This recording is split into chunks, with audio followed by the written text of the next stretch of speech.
استعدوا لرحلة العمر ويا جروبات المغرب، سحر الشرق، ألوان المدن، روعة التاريخ، كلها بانتظارك. وأكيد عندنا 3 برامج. البرنامج الأول كازابلانكا ومراكش، عيش التوازن بين الحداثة والأصالة من أناقة كازابلانكا إلى سحر مراكش الحمراء، رحلة مثالية لأول مرة تزور فيها المغرب، راحة ومتعة وتجربة لا تنسى.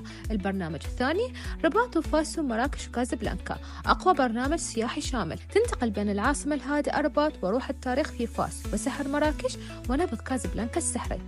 رحلة كاملة تعيش فيها كل وجهات المغرب بتجربة واحدة فاخرة. البرنامج الثالث رباط وشفشاون وفاس ومراكش، للناس اللي تحب الجمال الحقيقي، أزرق شفشاون الساحر، أصالة فاس العريقة، وسحر مراكش وروعة رباط، رحلة تصوير واستكشاف ومشاعر ما تنوصف. وأكيد كل هذا السر رح يكون شامل لك تذاكر الطيران، استقبال وتوديع، إقامة فندقية ويا إفطار، كل شيء مرتب. اللي عليك تحضر نفسك. جروبات المغرب مو مجرد تجربة، هاي رحلة تعيشها مرة واحدة بالعمر. إذا تريد تعرف أكثر عن باقي التفاصيل اكتب كلمة مغرب بالتعليق، راح توصلك كل المعلومات.